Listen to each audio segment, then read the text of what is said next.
இடம்பொருள் நேயர்களுக்கு வணக்கம். ஸோ இன்னைக்கு வந்து பார்த்தீங்க அப்படின்னா பாண்டியன் ஷோ சீரியலில் அப்படியே பாண்டியன் உடஞ்சி போய் உட்காந்துருக்காரு. அதுலேயும் அவரை பார்த்தாலும் நமக்கே பாவமாக இருக்குது. அவர் சொல்கிற விஷயங்கள் எல்லாமே என்ன அப்படின்னா, சரி ஓகே இப்போ வந்து அவன் லவ் பண்ணிட்டான், சரி அதை என்கிட்ட சொல்லியிருந்துருக்கலாம், சொல்லிட்டு ஏதாவது பண்ணியிருக்கலாம். இத்தனைக்கு நான் அவன் மேலே அவ்வளோ பாசம் வச்சுருக்கேன், என்ன அவன் கெட்ட வழியில் போயிடக்கூடாதுன்னு அடிப்பேன். ஆனால் கடைசியில் வந்து உங்கள் அப்பா கெட்டப்பாங்கிறதுனால அவனை நடுத்தரில் நிப்பாட்டிட்டீங்கடா நீங்கள் எல்லாரும். அவனும் அப்படி பண்ணான், நீயும் அப்படி அவன் இன்னொரு தம்பியும் அப்படி பண்ணான் அப்படிங்கும்போது நான் அப்படி பண்ண மாட்டேங்கிறாரு சரவணன்.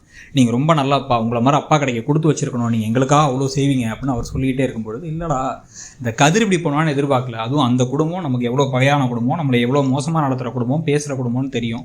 என்னை யாராச்சும் ஒரு வார்த்தை சொன்னாலே கோவப்பட்டு போய் நிற்பான், சண்டைக்கு போவான், எல்லாம் பண்ணுவான். ஆனால் இப்போ இவ்வளோ பெரிய துரோகத்தைப்பட்டு வந்து நிறுத்திருக்காங்கிறத என்னால் தாங்கிக்க முடியல. அப்போ நான் பார்த்த வச்சது தப்பு, நீங்கள் எல்லாம் தான் என் உலகம்னு நினச்சேன். நான் உண்மையிலே அனாதையாக தான் இருந்தேன், இப்பயும் அனாதையாக தான் இருக்க மாதிரி இருக்குது அப்படிங்கும்போது, இல்லைப்பா நான் அது மாதிரிலாம் பண்ண மாட்டேன்ப்பா, நீங்கள் வாங்கப்பா வீட்டுக்குன்னு சொல்லிட்டு சரவணன் கஷ்டப்பட்டு அவங்க அப்பாவை சரி பண்ணிட்டு இருக்காரு. ஆனால் பாண்டியன் உடஞ்சே போயிட்டார். அவரால் வந்து இதை ஏற்றுக்கவும் முடியல, நம்பவும் முடியல. ஆனால் எல்லாத்துக்கும் மனசுக்குள்ள ஒரு சந்தேகமும் இருக்குது. என்ன அப்படின்னா வந்து இந்த கதிர் ராஜி கல்யாணம், இப்போ செந்தில் மீனா கல்யாணமாச்சு ஓகே, அது லவ் மேரேஜ், ஓடி போயிடுவாங்க வந்தாங்க ஓகே. இந்த கதிர் ராஜி கல்யாணத்தில் நிறைய கேள்விகள் இருக்கே அப்படின்னு யோசிக்கிறாங்க. இதுக்கு நடுவில் ஒரு வாரம் கழிச்சு ராஜிக்கு அழுகிறத தவிர ஒரு டைலாக் ஒன்று கொடுத்தாங்க. என்ன அப்படின்னு வந்து பார்த்தீங்கன்னா, அவங்க அழறது தவிர அழுகிறதுன்னு அடிக்கடி சொல்லிடுறாங்க. ஸோ அழுறதை தவிர வந்து ஒரு டைலாக் கொடுக்குறாங்க. என்ன அப்படின்னா வந்து இப்போ எனக்கு சாப்பாடு வேணாங்கிறாங்க. பாலை கொடுத்து குடி அப்படின்னு மீனா சொன்னால் இல்லை வேணாங்கிறாங்க. உன் நிலமையில தான் நானும் இருந்தேன், அது நீ யோசி. நான் அந்த வீட்டுக்கு வந்தது அந்த நிலமையில தான் வந்தேன், நான் ஓடி போய் வந்தேன். இந்த வீட்டில் இருக்கவங்க மனசெல்லாம் வந்து நான் கொஞ்சம் கொஞ்சமாக மாற்றிட்டேன், நீயும் மாற்றிடுவேன் அப்படின்னா, இல்லை உங்கள் கதை வேறு.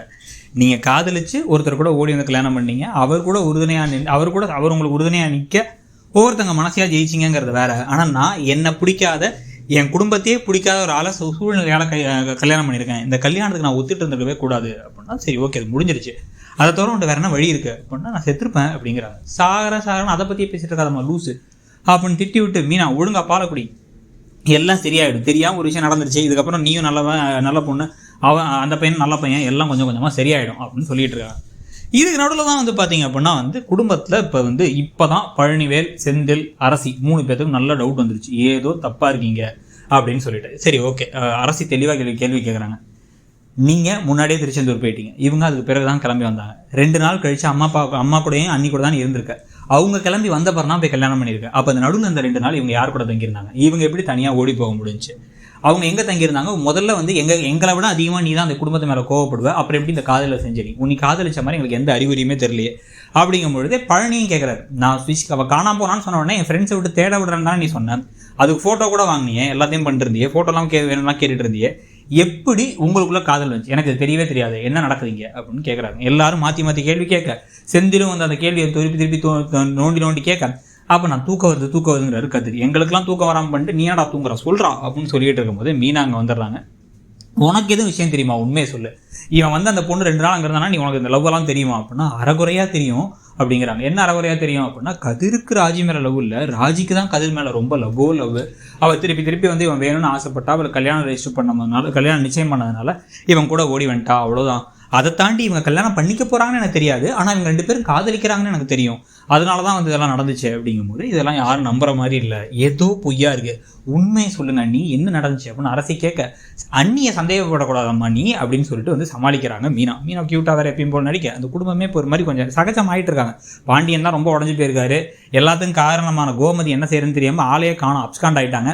ஸோ இப்போ இந்த சமயத்தில் இந்த குடும்பத்தில் இப்போ சின்ன பசங்களாம் ஓரளவுக்கு நார்மல் ஆகிட்டாங்க. சரி ஓகே அப்படின்ட்டு மாடியிலே அவங்க தூங்க. இப்போ செந்தில் ரூம்லேயே வந்து மீனா ரூமில் மீனாவும் ராஜியும் இப்போ தூங்குறாங்க. ஸோ அவங்க இங்கே இருக்கும் பொழுதே இன்னொரு பக்கம் வந்து பார்த்தா மாறி வடிவெல்லாம் புலம்பிட்டு இருக்காங்க. இப்படி பண்ணிட்டாலே அவள் துரோகம் பண்ணிட்டாலே, தாங்க முடியல, மனசு தாங்க முடியல, அவளை பொண்ணு மாதிரி வளர்த்தனே அப்படின்னு மாற்றி பேசிகிட்டு இருக்காங்க மாரியும் வடிவும்.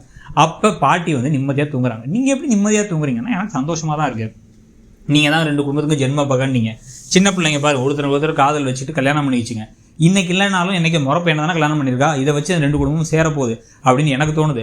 ஒரு பேரனையோ பேத்தியோ பெற்று கொடுத்து முத்து கையில் கொடுத்தா முத்துவும் சரியாயிடுவான், ஸோ ஒன்றும் கவலைப்படாமல் நிம்மதியாக தூங்க அப்படின்னு அவங்க வேறு சொல்லிடுறாங்க.